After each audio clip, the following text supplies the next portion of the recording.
They say revenge is a dish best served cold, but mine was ice cold by the time I finished serving it, and watching my husband's world crumble was sweeter than any victory I could have imagined. The fluorescent lights in the hospital corridor buzzed overhead like angry wasps as I clutched the ultrasound photos against my chest. My hands trembled, not from excitement anymore but from something darker, something that had taken root in my chest the moment I heard Hudson's voice around the corner. The moment I realized that the father of my unborn son was planning to abandon us both. But Hudson Smith had no idea what kind of woman he had married. He had no idea that his sweet, trusting wife had inherited more than just her father's green eyes. I had inherited his mind for strategy, his patience for the long game, and his absolute ruthlessness when betrayed. As I stood there in that sterile hallway, listening to my husband make plans to divorce me while I carried his child, something crystallized inside me. The naive woman who had walked into that ultrasound appointment was gone forever. In her place stood someone Hudson would never see coming. Not until it was far too late.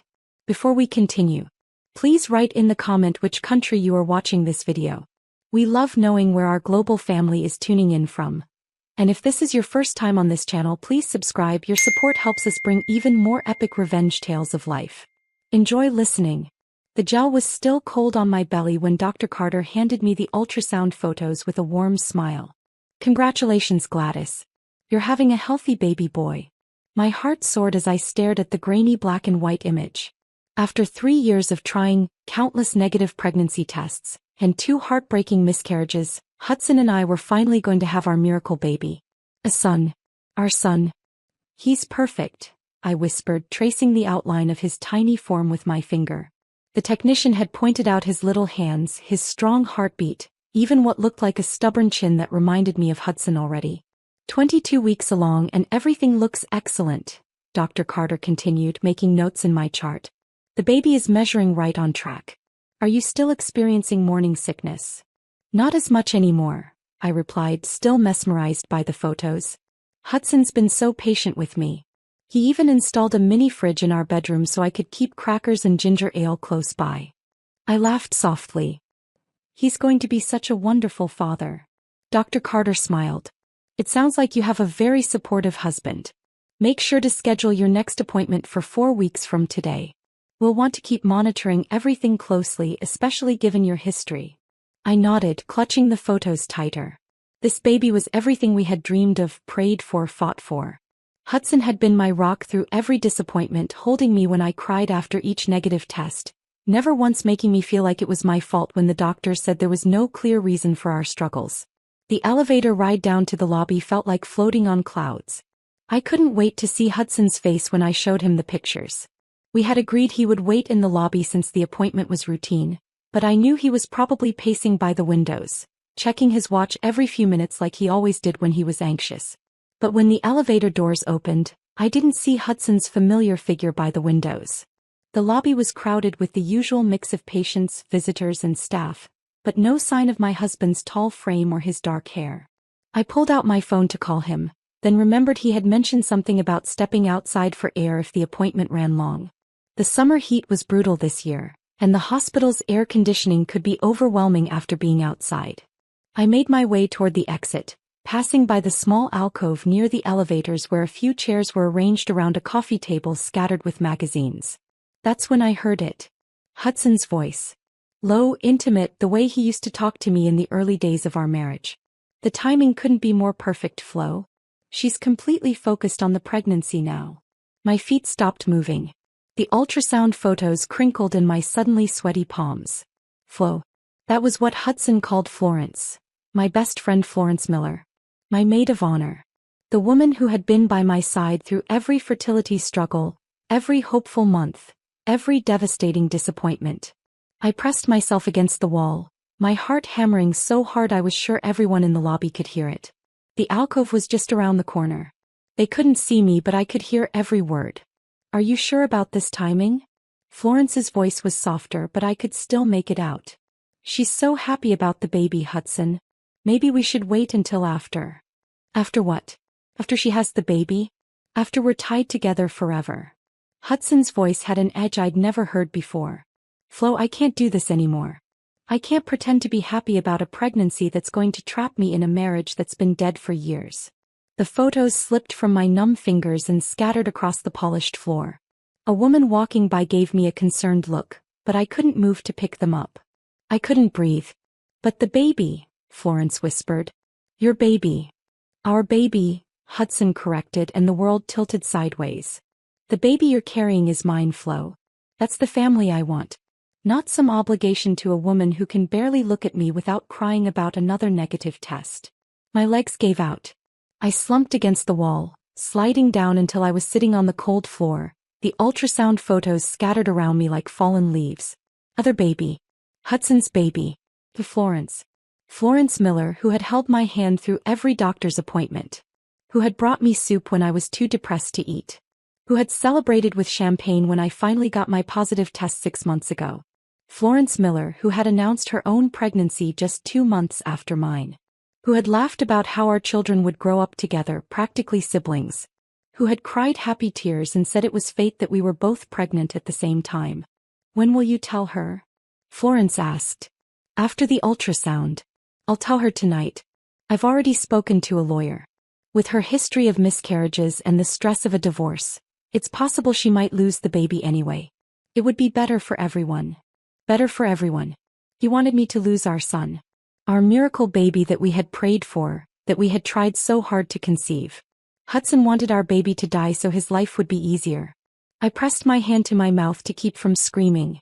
People were walking by, stepping carefully around the scattered photos, around me sitting on the floor like a broken doll.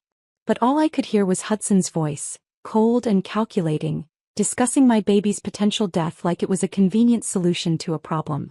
My lawyer says that with the infidelity and her emotional instability, I should get a clean break. Especially if there's no child involved. The house will have to be sold, of course, but we can use that money to get something bigger for our family. Our family. Hudson and Florence. Florence's baby. They had been planning this. While I was struggling through morning sickness, while I was finally allowing myself to hope again, they had been planning to destroy my life. I feel terrible about this, Florence said. She's been my best friend since college. She'll understand eventually. Gladys has always been the understanding type. Too understanding, really. It's part of why this marriage never worked. Too understanding. I had been too understanding when Hudson started working late. Too understanding when he seemed distant during my pregnancy. Too understanding when Florence suddenly had so much time to spend with me, checking in, making sure I was okay, making sure I wasn't suspicious. I reached for the ultrasound photos with shaking hands. The image of my son, our son, stared back at me, innocent and perfect. 22 weeks. Viable.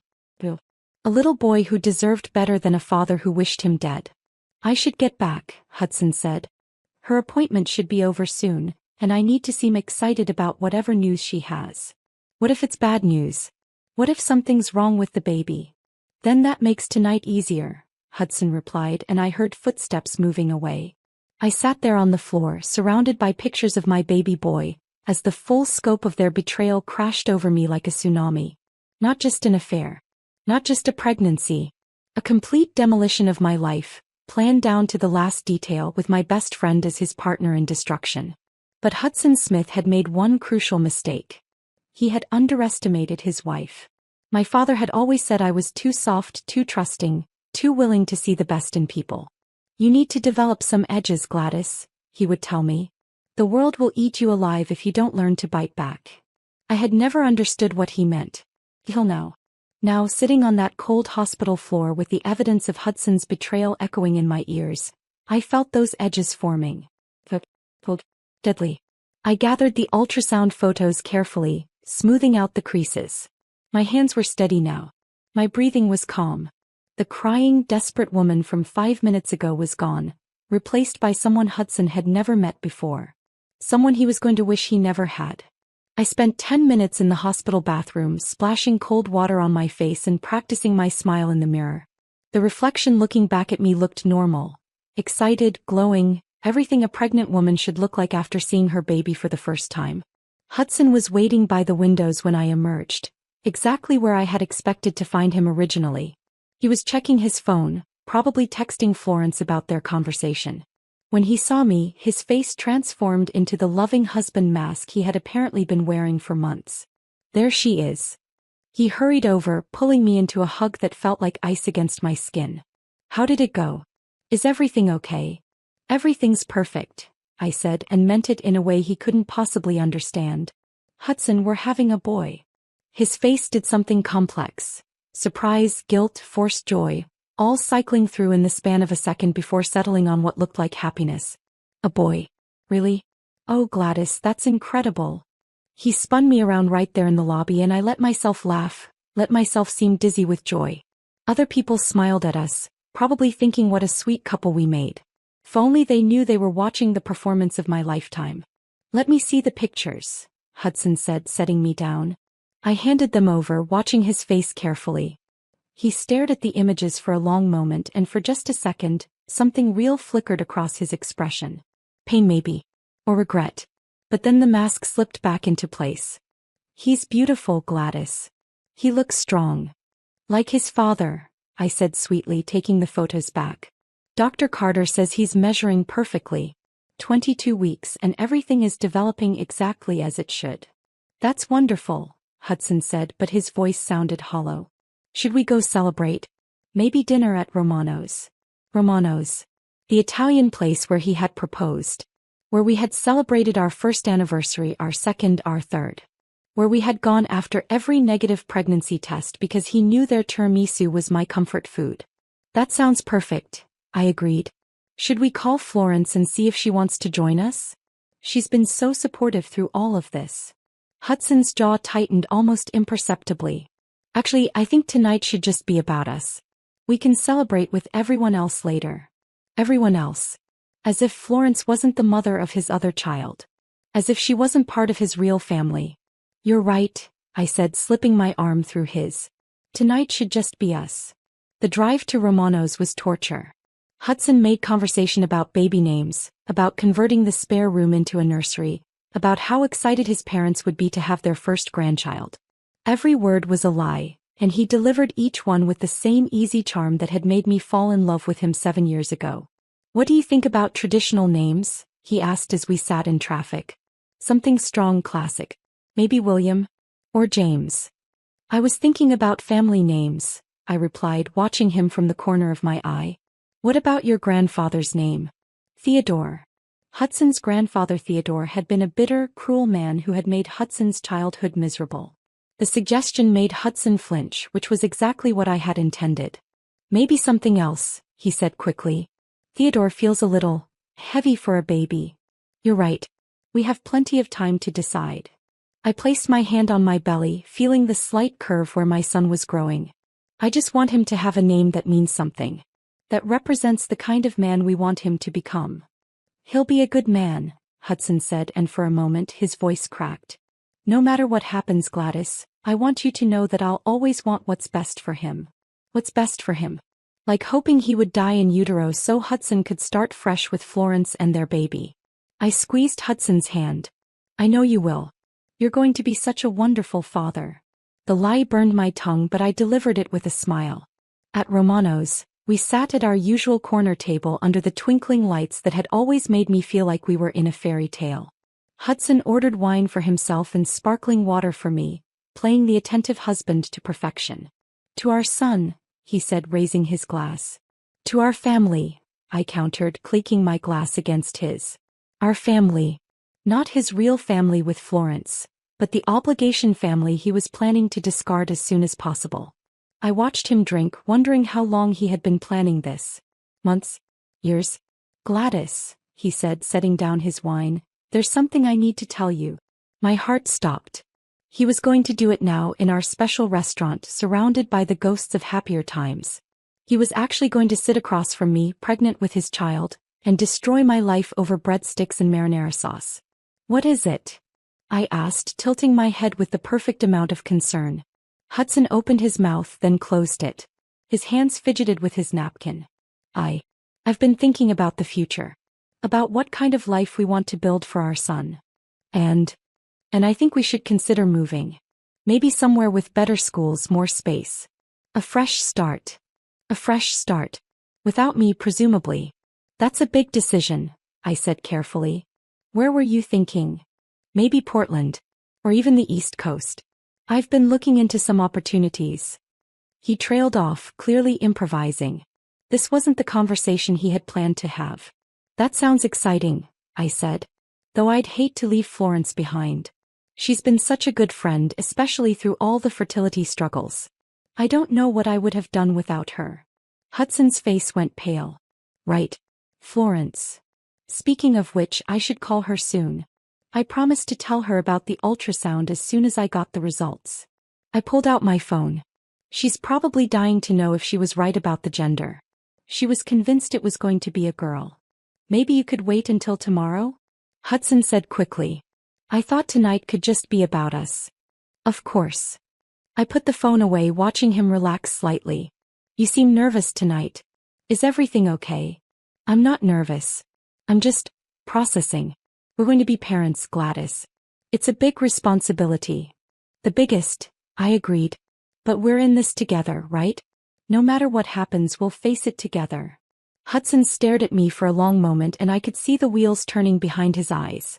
Was he calculating how much longer he would have to pretend? Was he thinking about Florence, probably at home waiting for his call to tell her how the conversation had gone? Of course, he said finally. We're a team.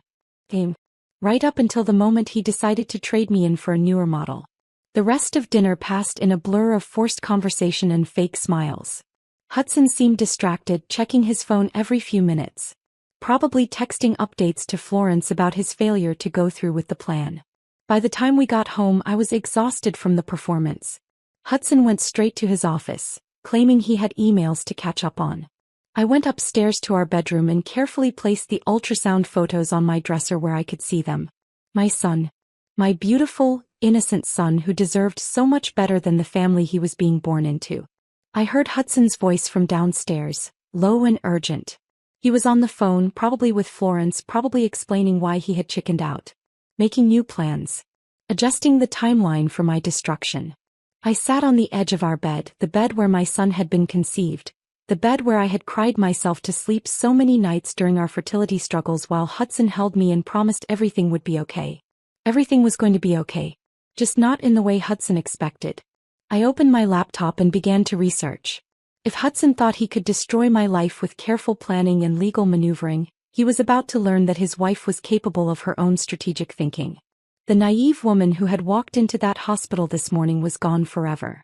In her place was someone who understood that sometimes the only way to protect what you love is to destroy what threatens it.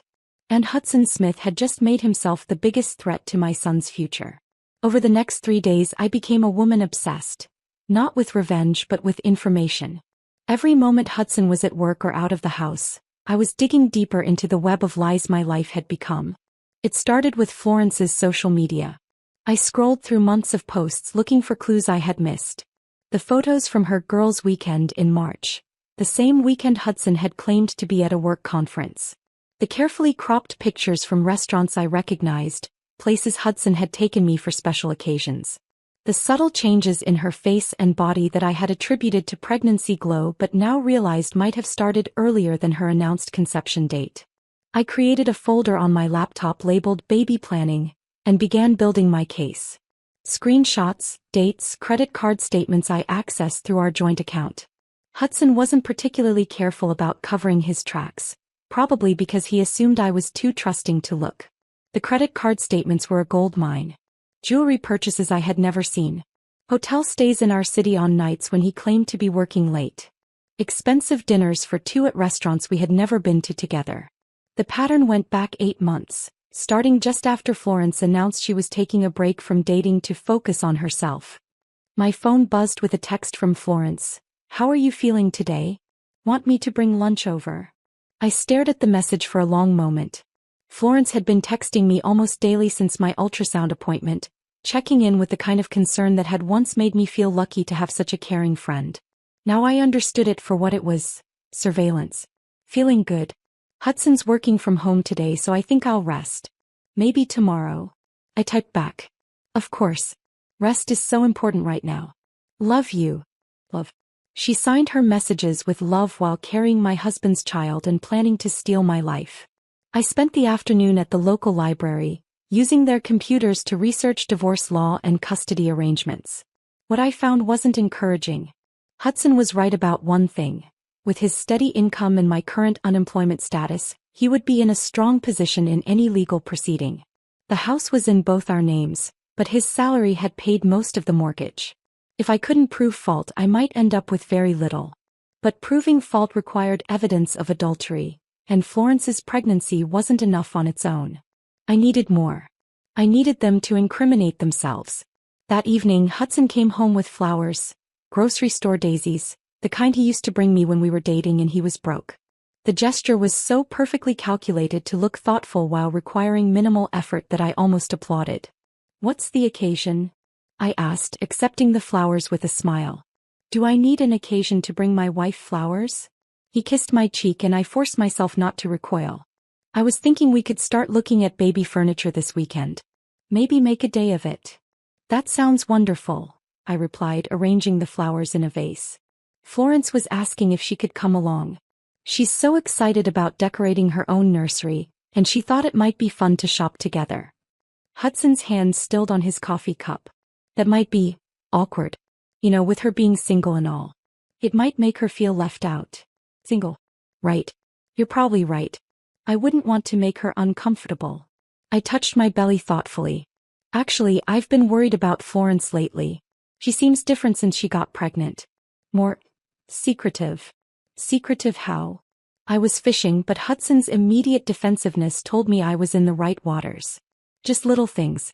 She's been canceling plans, not returning calls as quickly. I know single pregnancy can be isolating, but I hoped she would lean on us more, not less." "Maybe she's just trying to be independent," Hudson suggested. "Some people prefer to handle things on their own." "Maybe." I moved closer to him, playing the worried friend. "I just wish I knew who the father was. She's been so mysterious about it. Don't you think that's strange?" Hudson's jaw tightened. "It's her business, Gladys. Maybe she doesn't want to talk about it because it ended badly. Or maybe it didn't end at all," I said softly. "Maybe he's married." The silence that followed was deafening. Hudson stared at me, and I could see the panic flicker across his face before he controlled his expression. "That's quite an accusation," he said carefully. "Not an accusation. Just a theory." I shrugged, moving to the sink to fill the vase with water. "It would explain the secrecy, wouldn't it? And the way she's been pulling back from our friendship. Guilt does strange things to people." "You shouldn't speculate about Florence's personal life," Hudson said, his voice harder than it needed to be. "She's been a good friend to you." "The best," I agreed, turning to face him with the vase in my hands. "That's why I'm concerned. Good friends don't usually keep such big secrets." Hudson left the room without another word, probably to call Florence and warn her that I was getting suspicious. I arranged the daisies carefully, thinking about the conversation I had just orchestrated. Hudson was rattled, which meant he was more likely to make mistakes. And Florence would be worried, which meant she might push for faster action. Scared people did desperate things and desperate people left evidence. That night, I lay in bed listening to Hudson's breathing, planning my next moves. I had always been good at puzzles, good at seeing patterns and connections. This was just another puzzle, albeit one where the stakes were my entire future. Hudson's phone buzzed on his nightstand. Once, twice, 3 times. Text messages at 11:30 p.m. He didn't wake up, but I memorized the pattern of the buzzes. 3 short bursts usually meant someone was upset, sending multiple messages in quick succession. I waited until Hudson's breathing deepened into true sleep, then carefully slipped out of bed. His phone was locked, of course, but I could see the notification previews on the screen. "Florence, she's asking questions. Florence, what if she knows? Florence, we need to talk tomorrow." I smiled in the darkness. Florence was panicking exactly as I had hoped. Panicked people made mistakes, and I was going to be ready to catch every single one. I slipped back into bed and placed my hand on my belly, feeling the gentle flutter of movement from my son. 23 weeks now, growing stronger every day. "Don't worry, baby," I whispered. "Mommy's going to make sure you have everything you deserve. And that the people who wanted to hurt you get exactly what they deserve in return." Florence showed up at my door the next morning, unannounced and clearly agitated. Her usually perfect hair was pulled back in a messy bun, and she had dark circles under her eyes that makeup couldn't quite hide. "I hope you don't mind me just dropping by," she said, holding up a bag from my favorite bakery. "I brought those blueberry muffins you love." "Of course not. Come in." I stepped aside, noting how she avoided eye contact. "You look tired. Is everything okay?" "Just pregnancy stuff," she said quickly. "You know how it is. How are you feeling?" We settled in my kitchen, the same kitchen where Florence had comforted me through 2 miscarriages, where she had held my hand and promised that my time would come. The irony wasn't lost on me. "I'm doing well. The baby's been very active lately." I placed my hand on my belly, watching Florence's reaction. "Dr. Carter says that's a good sign. He thinks I might go full term this time." Something flickered across Florence's face. Disappointment? Fear? It was gone too quickly to be sure, but I filed it away. "That's wonderful," she said, but her voice lacked conviction. "Gladys, can I ask you something?" "Anything." "Yesterday when you mentioned thinking the father of my baby might be married. What made you say that?" I took a careful sip of my tea, buying time to craft my response. "I don't know. Just a feeling, I guess. You've been so secretive about everything and you seem guilty? Like you're carrying more than just pregnancy weight." Florence flinched. "Guilty about what?" "I don't know. That's what's been bothering me." I leaned forward, putting on my most concerned friend expression. "Florence, you can tell me anything. You know that, right? Whatever's going on, whatever you've done, I'm here for you." For a moment I thought she might break. Her eyes filled with tears and her hands trembled around her mug. But then she seemed to pull herself together, the moment passing like a cloud over the sun. "There's nothing to tell," she said. "I made a mistake with someone who wasn't available, and now I'm handling the consequences on my own. That's all." "Someone who wasn't available," I repeated. "Married. It doesn't matter who he is. He made his choice and it wasn't me." The lie came so easily to her that I almost admired the skill. Almost. "I'm sorry," I said softly. "That must be so painful. Loving someone who can't be with you." Florence's composure cracked again. "You have no idea. Actually, I think I might." I paused, letting the words hang in the air. There was a time early in my marriage to Hudson when I thought he might be having feelings for someone else. The way he talked about her, looked at her. I could see the attraction. This wasn't true, but Florence didn't know that. She leaned forward, suddenly interested. "Really? What did you do?" I confronted him. I told him that if he wanted to be with someone else, he should be honest about it instead of stringing me along. I met her eyes directly. I said that I deserved better than being someone's consolation prize while he pined for another woman. Florence paled. "What did he say?" "He promised me that I was the only woman he wanted. That I was being paranoid and insecure." I laughed softly, sadly. Maybe I was. But you know what? I'm glad I said something. If Hudson had been in love with someone else, I would have wanted to know. Living a lie isn't fair to anyone involved. The kitchen fell silent except for the ticking of the clock on the wall. Florence stared into her tea like it held the answers to all her problems. "Gladys," she said finally, "if you found out that that he had been having an affair?" I finished for her. She nodded, not trusting her voice. "I would be devastated," I said honestly. "But I would want to know. I think I would want to know who she was, too. Whether it was someone I knew and trusted or a stranger." Florence's face went white. "And then what would you do?" I considered this as if I hadn't already spent days planning my answer. I think I would try to understand why it happened. What I had done wrong, what our marriage had been missing. And then I would decide whether it was something we could work through or if it was too broken to fix. And if it was too broken, then I suppose I would have to protect myself and my baby. Make sure we were taken care of financially and emotionally. I paused. Though I have to admit, if the other woman was someone close to me, someone I had trusted, I think that would be harder to forgive than the affair itself. Florence set down her mug with shaking hands. "I should go." "Already? You just got here." "I have a doctor's appointment." I almost forgot. She was already standing, gathering her purse. "Thank you for the tea. And the conversation. Florence." I caught her hand as she passed my chair. "Whatever's going on with you, whatever secret you're keeping, I hope you'll trust me enough to tell me when you're ready. I'm your friend. I want to help." She looked down at our joined hands, my wedding ring catching the light, her fingers bare, and I saw a tear fall onto our wrists. "I wish things were different," she whispered. "Different how?" But she was already pulling away, heading for the door. "I'll call you later." I watched her drive away from my kitchen window, noting how she sat in her car for several minutes before starting the engine, probably calling Hudson to report on our conversation. My phone rang 20 minutes later.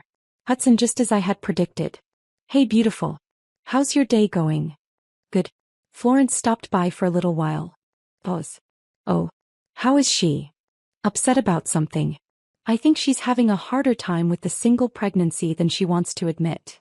I injected just the right amount of concern into my voice. I tried to get her to open up, but she's being very secretive about the father. "Maybe you should give her some space. Pushing too hard might damage your friendship." "You're probably right. I just hate seeing her struggle alone." I paused. "Hudson, can I ask you something?" "Of course. If you were having an affair, would you tell me?"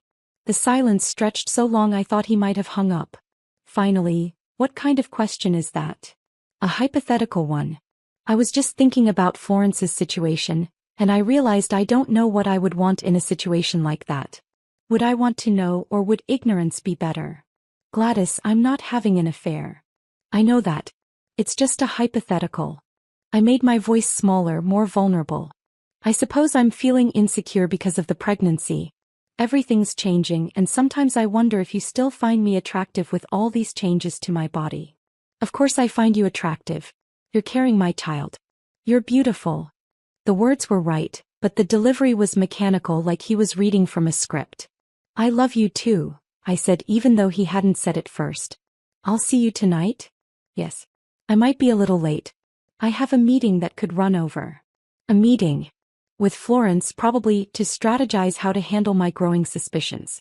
"Don't work too hard," I said sweetly. "Your family needs you." Another pause.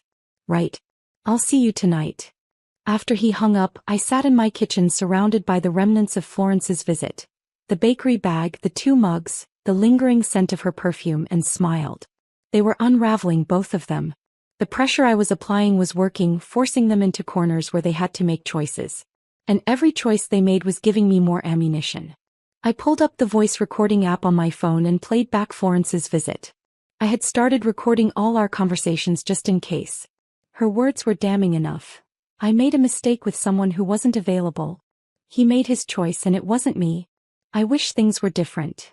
Not enough for a courtroom maybe, but enough to plant seeds of doubt with the right people. Hudson's family. Our mutual friends.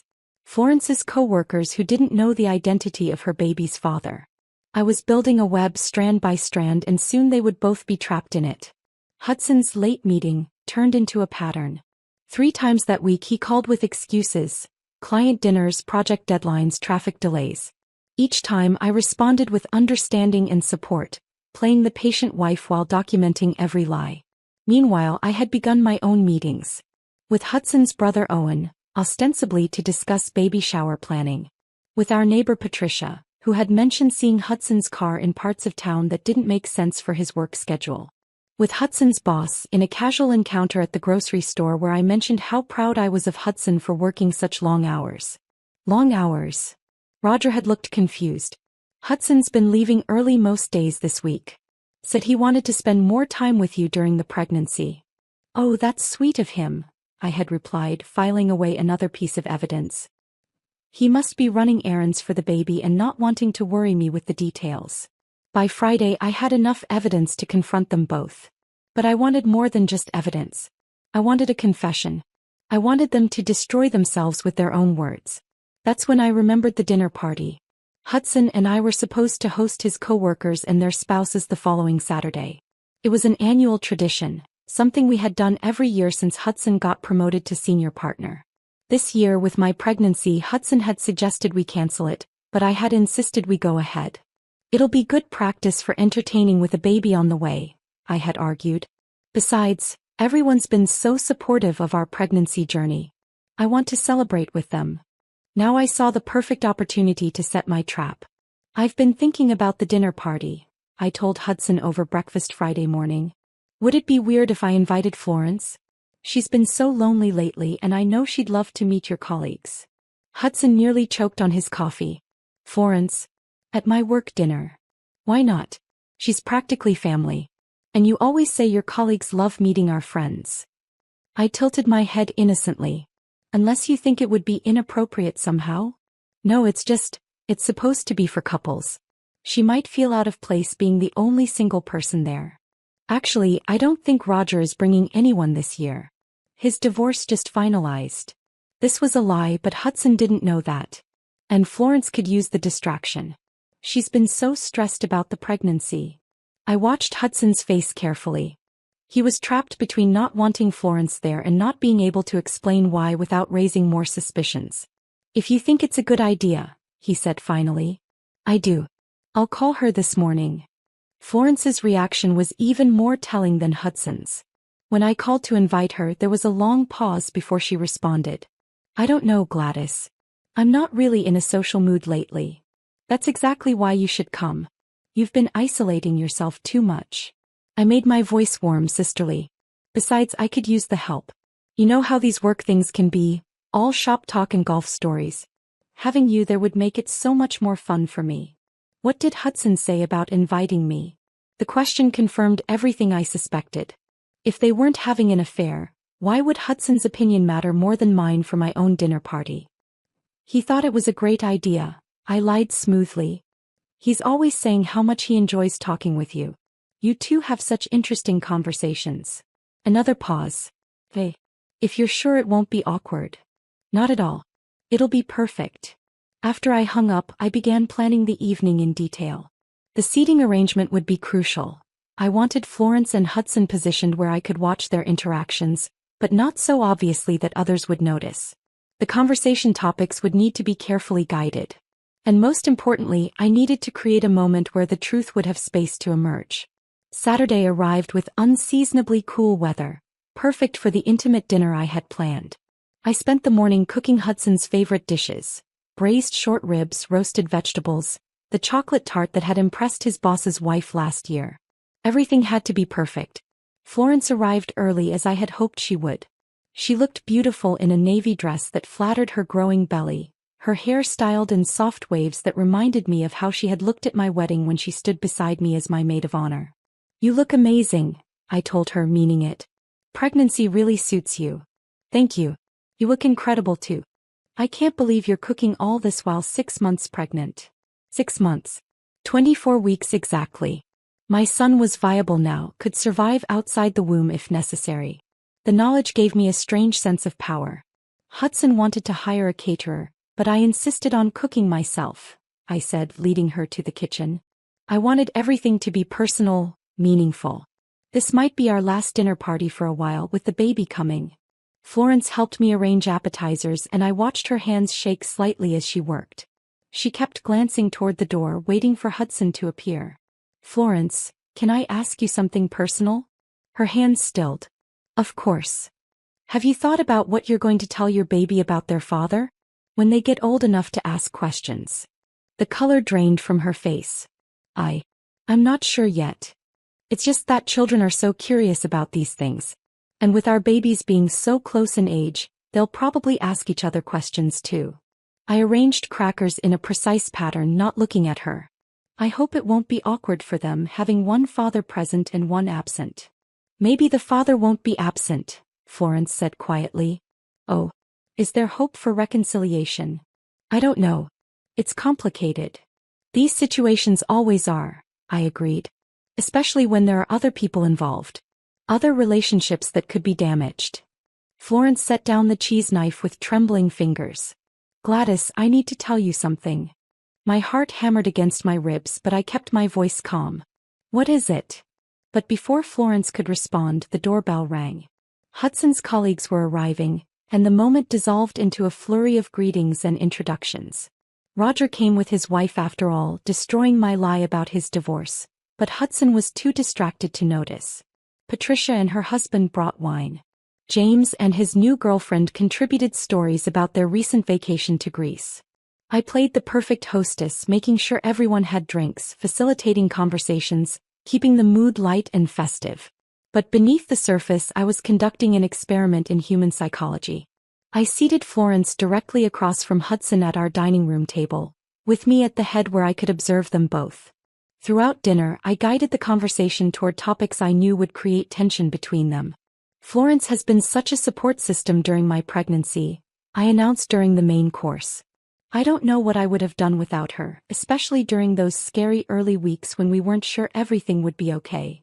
Hudson's fork clattered against his plate. Florence's face went pale. It's wonderful to have friends who care so much, Patricia commented. When I was pregnant with my twins, I had terrible morning sickness, and my best friend Sarah came over every morning to help with breakfast. That's exactly what Florence did, I continued, smiling at my friend. She was here almost every morning making sure I was eating, keeping me company. Sometimes I felt guilty about how much time she was spending here instead of focusing on her own pregnancy. I didn't mind, Florence whispered. I wanted to help. And Hudson was working such long hours then, I added. Florence was often here when he got home from his late meetings. You two probably saw each other more than Hudson and I did for a while there. The silence that followed was deafening. Roger cleared his throat and changed the subject to the upcoming football season, but I could see that several people had noticed the strange tension in the room. After dinner, while I was in the kitchen preparing coffee, Florence appeared beside me. I can't do this, she said urgently. Gladys, I can't sit there and pretend. Pretend what? I asked, though I knew exactly what she meant. You know what? You've known for days, haven't you? The questions you've been asking, the things you've been saying. Her voice broke. How long have you known? I turned to face her, abandoning all pretense. I heard you. At the hospital after my ultrasound. I heard every word. Florence's legs gave out and she sank into one of my kitchen chairs. Oh God, Gladys, I'm so sorry. I never meant for this to happen. But it did happen. And you let me believe we were friends while you planned to destroy my life. It's not like that. I love you. You're my best friend and I hate myself for what I've done. But not enough to stop doing it. Florence looked up at me with tears streaming down her face. He says he's going to leave you anyway. That the marriage has been over for years. If I don't stay with him, he'll just find someone else and you'll lose everything for nothing. So you decided to help him along. How generous of you. I'm pregnant, Gladys. I'm having his baby. What am I supposed to do? You're supposed to be my friend, I said softly. You're supposed to tell me the truth instead of helping my husband plot against me. From the dining room came the sound of laughter, Hudson entertaining our guests while his wife and mistress faced off in the kitchen. The normalcy of it made the whole situation feel surreal. What are you going to do? Florence asked. I looked at her, really looked at her. The woman who had held my hand through miscarriages, who had been my maid of honor, who had promised to love and support me through anything. The woman who was carrying my husband's child while pretending to be my friend. I don't know yet, I said honestly. But Hudson made one mistake when he decided to betray me. What's that? He underestimated what I'm capable of when someone threatens my child. I walked back to the dining room, leaving Florence alone with her tears and her guilt. As I served coffee and dessert, I made small talk and smiled at all the right moments. But my mind was spinning, calculating, planning. The evening wound down around 11, our guests praising the meal and promising to reciprocate with invitations of their own. Florence left with barely a goodbye, her eyes red and puffy. Hudson helped me clean up in unusual silence. That was nice, he said finally, loading the dishwasher.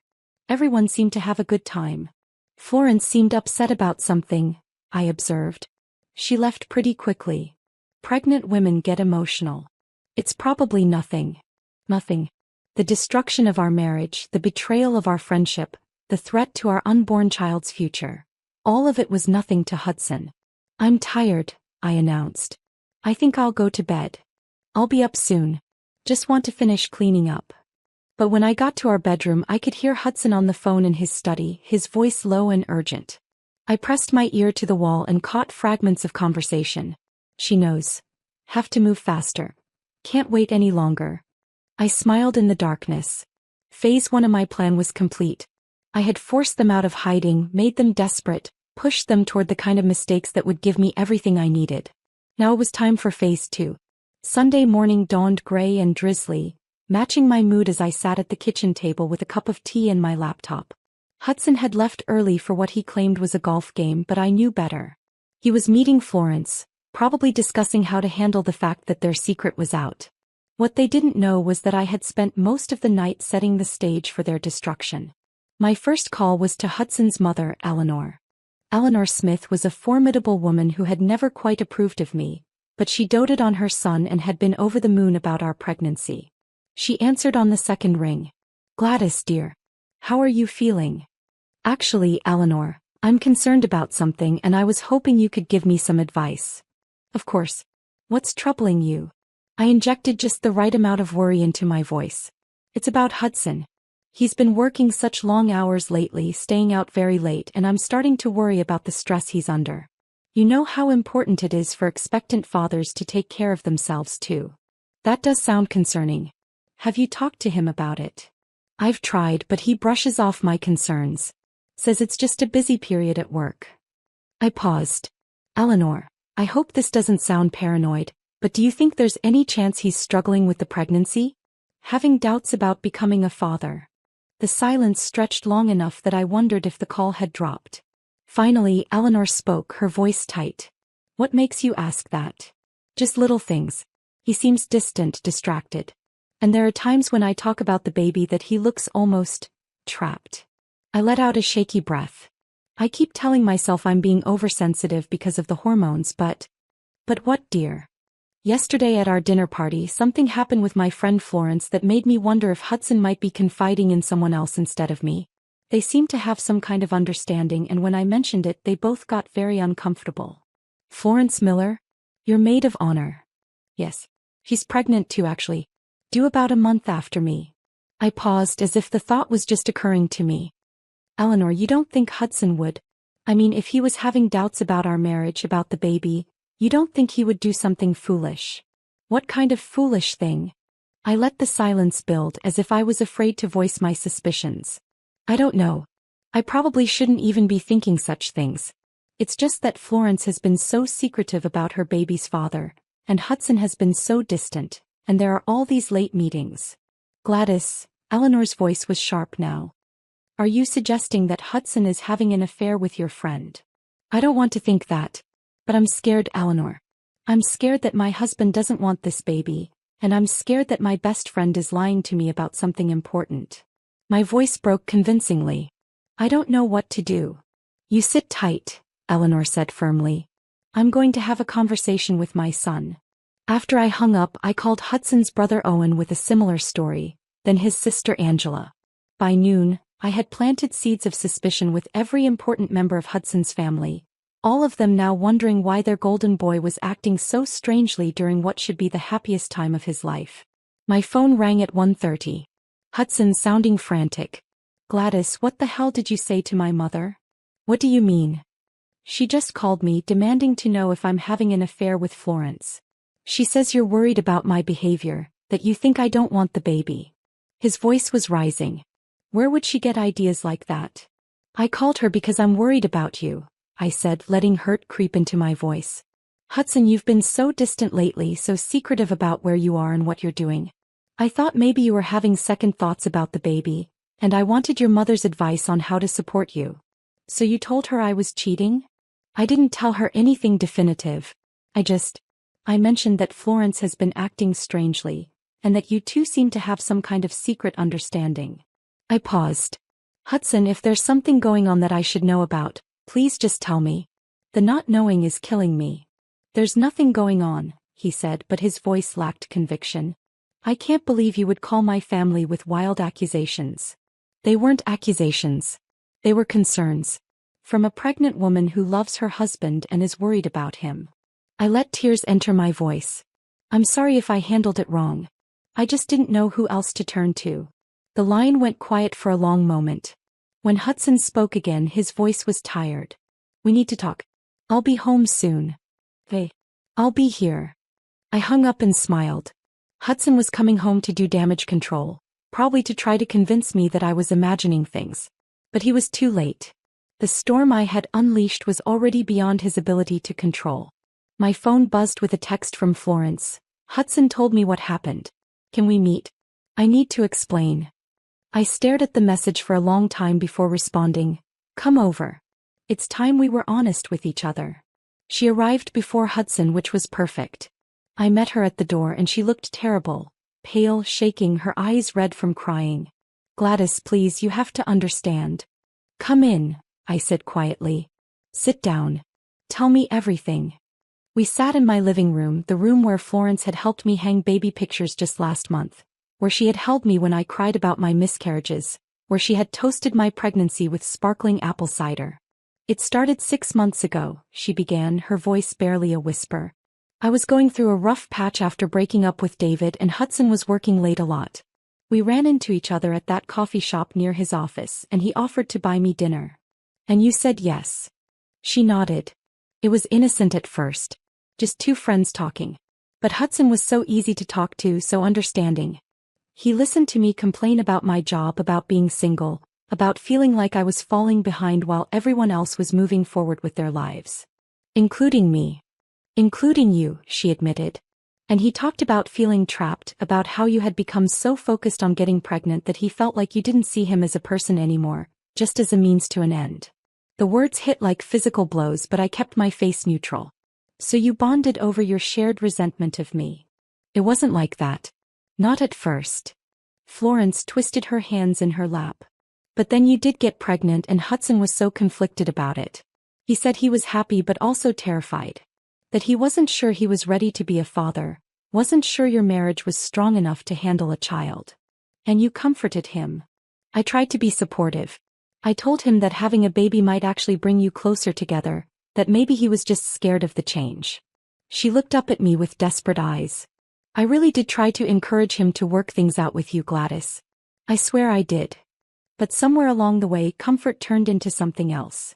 She nodded miserably. One night about 4 months ago, we had too much wine at dinner. I was feeling lonely and unwanted, he was feeling trapped and misunderstood. We both made terrible decisions. And you kept making them. We tried to stop.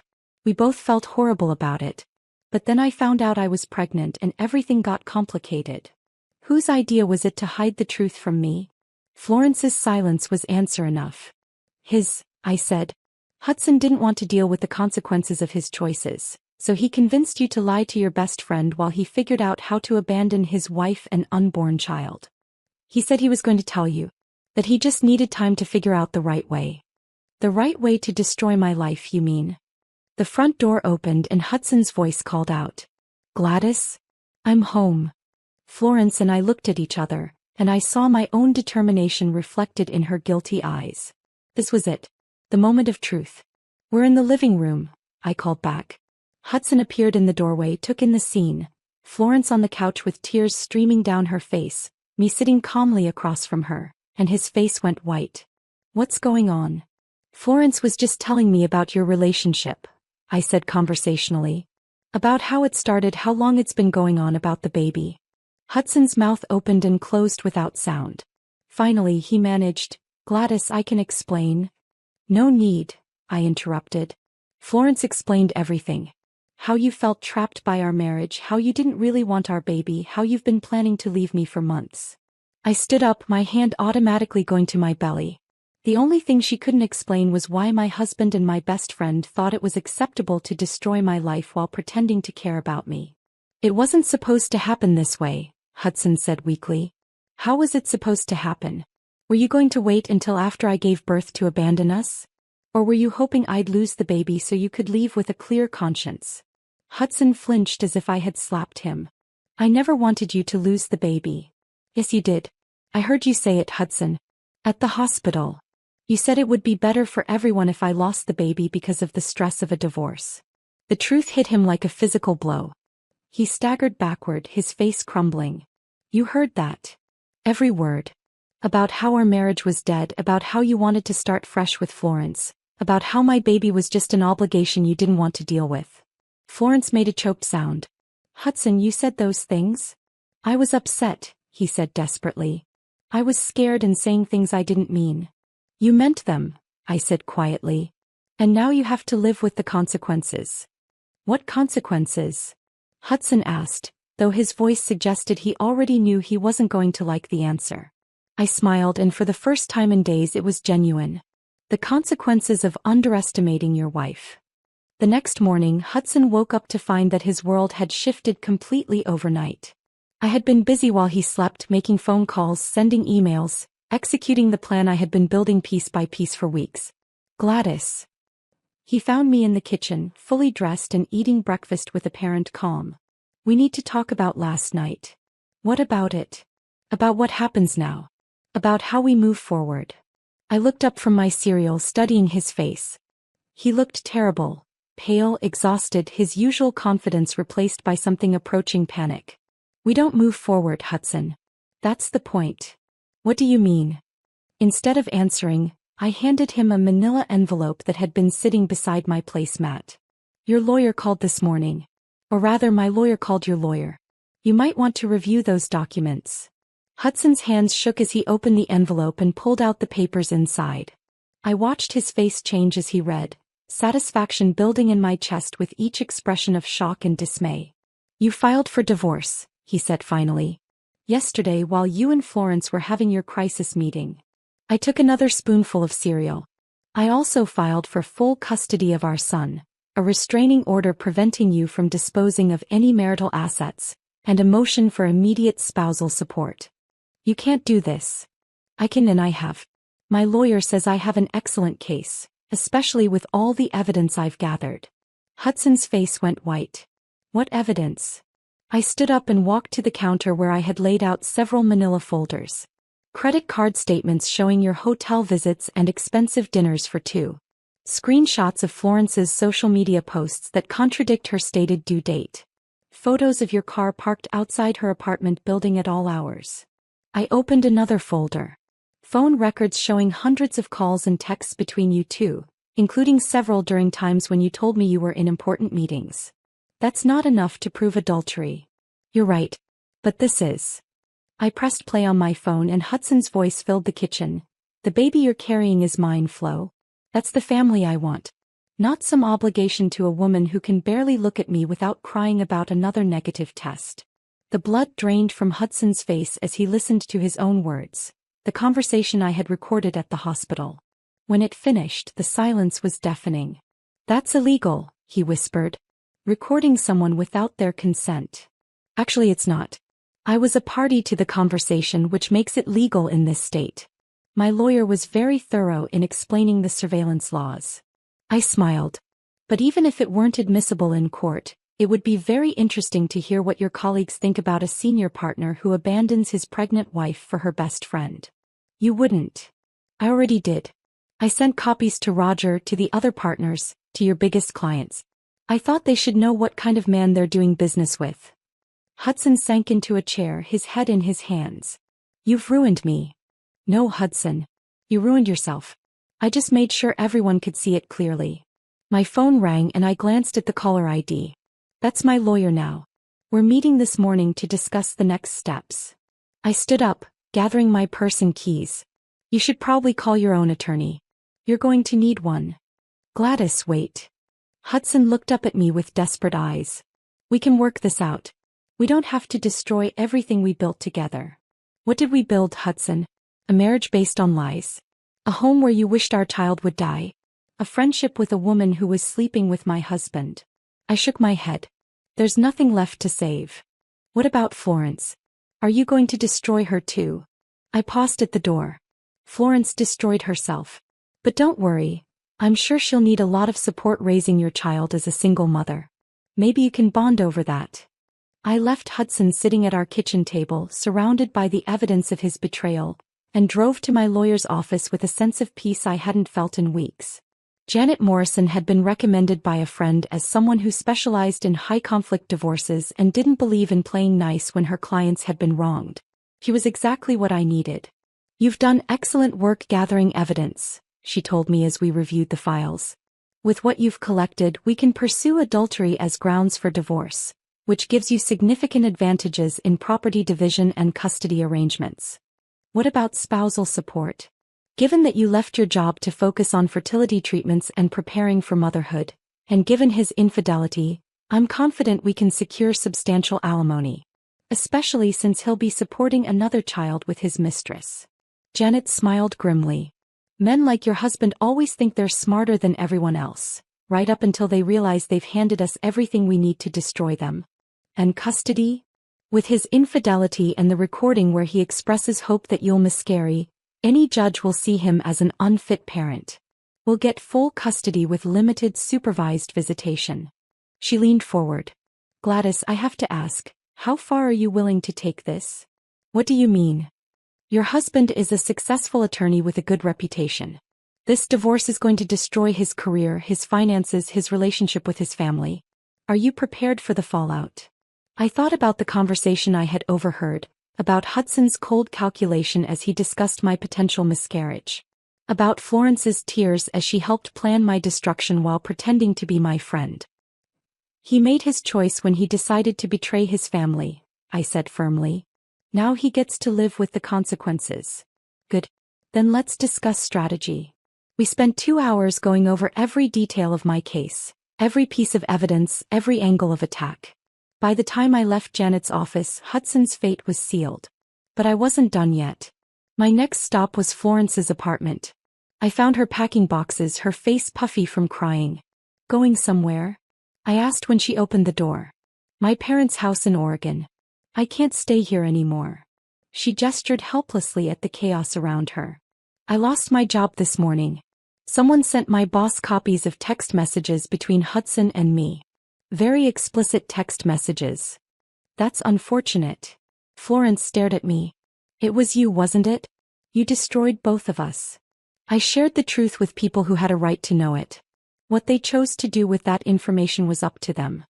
My baby is innocent in all this, Gladys. Whatever you think of me, whatever I've done, this child doesn't deserve to suffer. You're right, I agreed. Your child doesn't deserve to suffer. That's why I'm making sure Hudson will be paying substantial child support. My lawyer has already contacted his attorney about that. Florence's face crumpled. I never meant for any of this to happen. I loved you. You were my best friend. Best friends don't sleep with each other's husbands, Florence. Best friends don't help plan the destruction of each other's lives. I stepped closer. But you're right about one thing, your baby is innocent. And maybe when they're older, they'll be wise enough not to make the same choices their parents did. I left Florence crying in her half-packed apartment and drove home to find Hudson waiting for me with his own lawyer, a thin man named Carter who looked like he'd rather be anywhere else. Mrs. Smith, Carter said as I entered the living room. I've been reviewing your demands with my client and I have to say they're quite extensive. They're fair given the circumstances. My client is prepared to offer a more reasonable settlement. 50-50 split of assets, joint custody of the child, modest spousal support for 2 years. I laughed. Absolutely not. Gladys, be reasonable, Hudson said. You're trying to take everything. I'm taking what I'm entitled to as the wronged party in this marriage. Your lawyer can explain to you how adultery affects divorce settlements in this state. Carter cleared his throat. Mrs. Smith, while we acknowledge that there have been indiscretions, the evidence may not be as clear-cut as you believe. In response, I handed him a USB drive. Audio recordings of your client admitting to the affair and expressing hope that I would miscarry our child. Video surveillance of him entering Florence's apartment building on multiple occasions. Financial records showing expenditures on another woman during our marriage. I smiled. Would you like me to continue? Carter's face went gray as he reviewed the contents of the drive. This is quite comprehensive. My client is prepared to make this very public if necessary. Hudson's colleagues have already received copies of some of this evidence. I'm sure the local bar association would be interested in the rest. You're destroying everything, Hudson said desperately. My career, my reputation, my future. The same future you were planning to build on the ashes of my life? I sat down across from him, my hands resting on my growing belly. Hudson, you made a choice. You chose to betray your wife, to wish harm on your unborn child, to plan our destruction while pretending to love us. Now you get to live with the consequences of that choice. What do you want? Carter asked. 70% of marital assets including the house. Full custody of our child with limited supervised visitation for Hudson. Spousal support of $5,000 a month for 10 years. And a public apology acknowledging his infidelity and abandonment of his family. That's absurd, Carter sputtered. That's my offer. Take it or we go to court and make this even more public. I stood up. You have 24 hours to decide. After they left, I sat in my living room, soon to be entirely my living room, and felt my son moving inside me. Strong kicks as if he was already fighting for his future. Don't worry, baby, I whispered. Mommy made sure you'll have everything you deserve. And the people who wanted to hurt us got exactly what they deserved in return. I was rocking my son Noah in the nursery of our house, my house now, when the doorbell rang. It was Florence, looking tired but healthier than the last time I'd seen her. I hope it's okay that I came by, she said when I answered the door. I wanted to see how you were doing. I'm doing well. I didn't invite her in, but I didn't close the door either. How are you? Better. Therapy has helped a lot. And my daughter is beautiful. Her voice caught slightly. I named her Grace. That's a lovely name. We stood there for a moment in awkward silence. Noah made a small sound and Florence's eyes went to the baby in my arms. He's perfect, she said softly. He looks like Hudson. He has his chin, I agreed. But I think he'll be a better man than his father. Florence's eyes filled with tears. Gladys, I know I have no right to ask this, but is there any chance we could ever be friends again? Our children are siblings and I thought maybe someday. I looked at her for a long moment, this woman who had been closer to me than a sister, who had betrayed me more completely than any enemy ever could.